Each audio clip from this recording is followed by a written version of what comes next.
Hello everyone, this is NS, that's right, Naruto StarCraft, and today I have another very good game, very highly ranked from GoShootGamers.com. I did download it from there, so if you guys want to go see it over there and check out a lot of player bios and whatnot, you can always go do that on that website. Now, let us get to this game. This game, as you can see, it is being played on Lost Temple, and it is between RoxkisBratOK. I don't know if I should say BratOK or BratOK. I don't know how it's pronounced, but yeah, BratOK is a Russian player. His real name is Pavel, and I did do a little background check on him, and he actually has 1,094 points on the ladder system, and as far as his achievements go, he has won a bunch of Go for SC2 tournaments, as well as Zotac tournaments and SC2 TV tournament. So this guy is a very highly ranked player, no doubt in my mind about it. And his opponent is this dude right here, srsRZRDlovan. Now, I'm not gonna call him those two tags. I'm just gonna refer to him as Dlovan. And as you can, I did a little bit of background check on this guy, but I was unable to find anything of him, from him. So I'm guessing he is a new player trying to make a name for himself by going up against a pro like BratOK. I think it's BratOK, but I don't know, man. If I should I think I'll just call him Brat. But then that sounds a little weak. BratOK sounds a lot cooler. Makes him seem like he's some sort of foreign bounty hunter from like another planet. BratOK.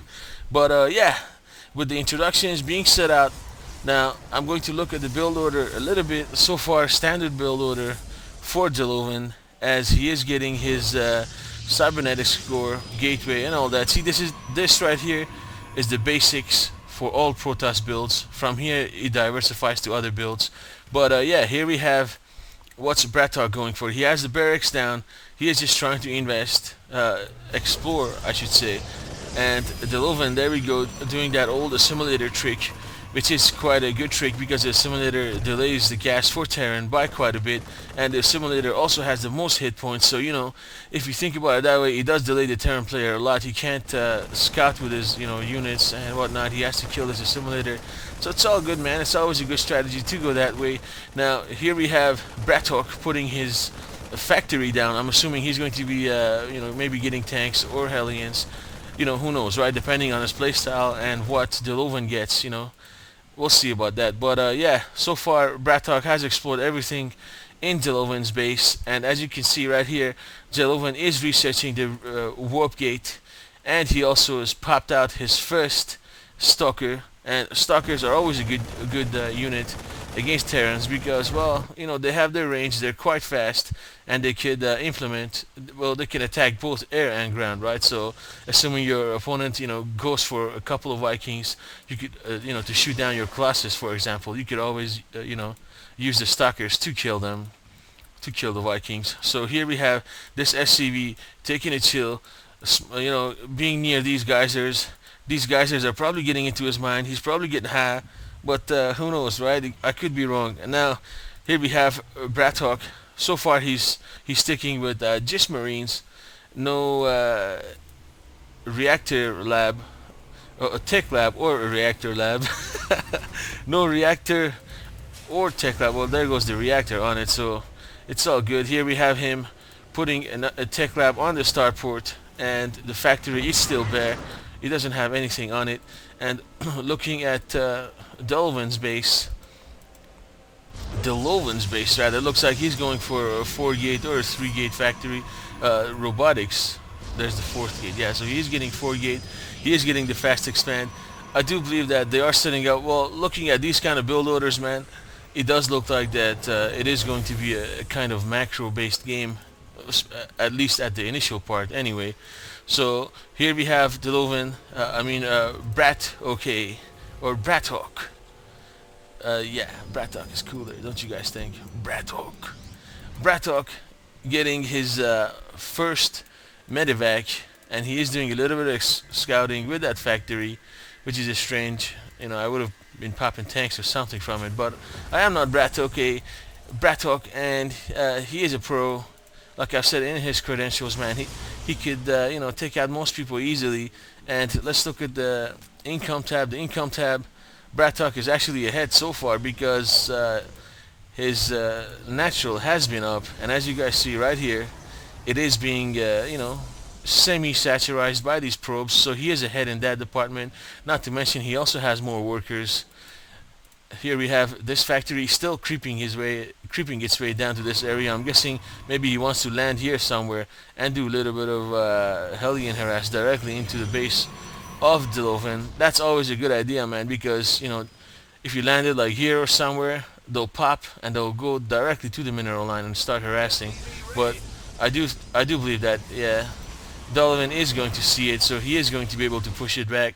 So far, looking at BratOK's army, it is just Marines and 9 Marines and one. Well, he's got a bunch more here, but so far it is just Marines, and he is researching Stimpack for them. The army size so far, I'd say about similar, because don't forget, man, that Dlovan has a bunch of extra workers. Now I'm not too sure. Do workers actually get factored into this number or not? But it doesn't matter. We'll find out soon enough. Looking at the APM, look at that, man. I thought I just saw 420 over there. That's a great date, isn't it, man? 420. Oh yeah. But yeah, the APMs, as you can see, quite high, man. Now a lot of people that have been sending me replays, man, the APM has been like 30, 40. That's not a castable replay, man, because he's like way too slow, not much to talk about. But as you guys see here, man, both players averaging over 200 APM, especially Dlovan easily over 200. Now going back to the production tab, BratOK has actually managed to pop out a Raven, which is always a good unit too, man, because the point defense drones and the build and the auto turret. The auto turret is actually a pretty good cast, man. It stands around for 180 seconds, I believe. Yeah, look at that, man. 180 seconds. That's a long time. You could even do worker harass with those turrets, man, with those auto turrets. I've seen it done before, and it is quite effective. Now here we have BratOK just scouting. Both players still in the macro phase. The Twilight Council has gone down for Dlovan, and he is researching Zealot charge, which I cannot agree more with. The Zealot charge, man, it makes the Zealot like twice as good, man, possibly more, because they get to their opponents that much faster and they can kill them that much quicker. Now here we have Dlovan taking out that SCV that was getting high by these things right here. So by the Vespine geysers right there, and I do believe at some point that Dlovan is going to try to take over that gold expansion, gold mining area, which is all good. And we have concussive shells being researched, Terran infantry level 1 being researched, more Marines, more medevacs, more SCVs, all the usual, all the sexy stuff to add up for a good game, a very good game. And yeah, here we have the first armies actually being, as you guys can see right here, there are a lot of zealots. Now these kind of builds, because he's building a lot of zealots, man, because he's probably saving gas for this Templar right here. As you guys can see, the Templar Archives building is being researched. He's putting up a lot of more pylons. He's putting up another forge, I guess. So because he's going to want to research those upgrades as soon as possible. Upgrades do make a difference, man. If you ever have doubts about upgrades, man, don't. It is money well spent. Even if you get them early on, it's all good, right? So here we have BratOK building a third command center, and he is going to land it here at the high yield, which is a very sexy move in my opinion. And he is sorry, I had to get a drink of water there. BratOK is sending a bunch of workers to the high yield, because as soon as you want to pull it up, man, you want to take advantage of it, because high yields are highly competed resource area, right? Because as soon as you get it, your opponent wants to take it out, man, because it does make a big difference. And we have the Ghost Academy researching cloak for the ghosts, and let's not forget, man, how effective ghosts are against the Protoss army, with the EMP getting rid of all the shields and the snipe taking out the High Templars that will be popping out. So looks like this game is getting on. This is actually an interesting setup by Dlovan. He didn't get the high yield, man. It would have been a lot easier to defend, right? It's just right here. But instead, he's opted to get this area. And I'm hearing gunshots. Oh, here we go. This Marine is going to get three-shotted by this photon cannon. And yeah, it looks like this game is finally kicking out of the macro phase, and looks like we're going to see a lot of action coming up. As you can look at the production tabs and the income tab. Look at that income, man, for BratOK. He's just flying, man, flying high. That's October sky.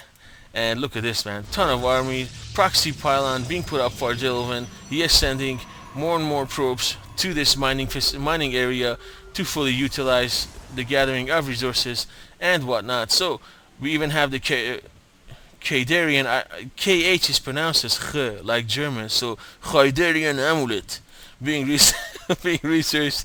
And look at that, man, Mobius reactor for the Terran ghosts. It does give them 25 more starting energy, as well as more ghosts, more Marines, and what else, more SCVs, more upgrades, all good stuff, man, being popped out.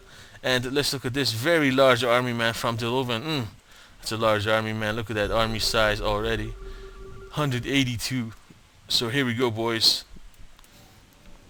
What's going to happen so far as these armies, they get a little whiff, little taste of each other, and they're like, it's gonna be good.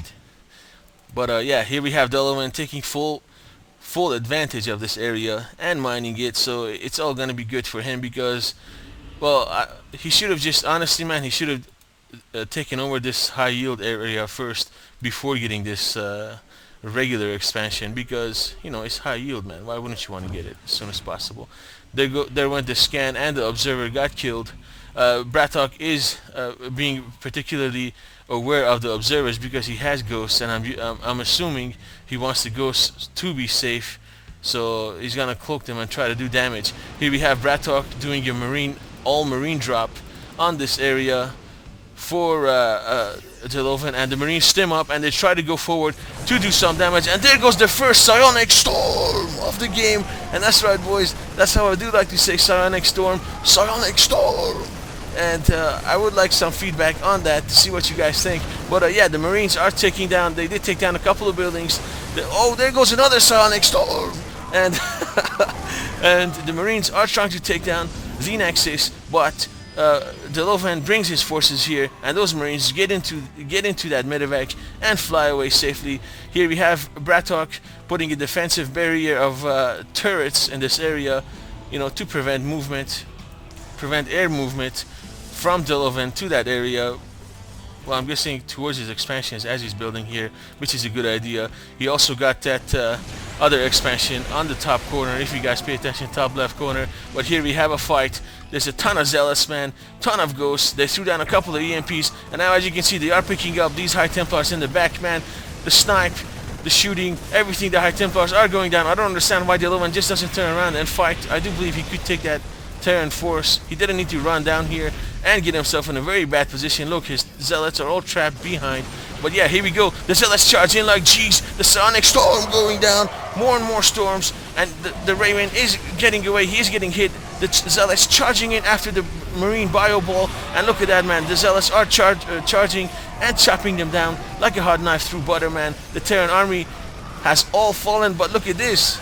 The ghosts are still around, doing a lot of damage, especially the ones that are stealthed.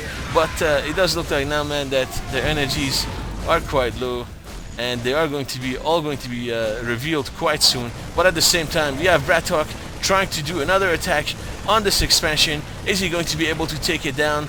I don't think so, as a ton of zealots were just morphed in this warped into this area, and they're going to clean that up right away. Here we have another large army from BratOK. Look at that, man. 11 ghosts.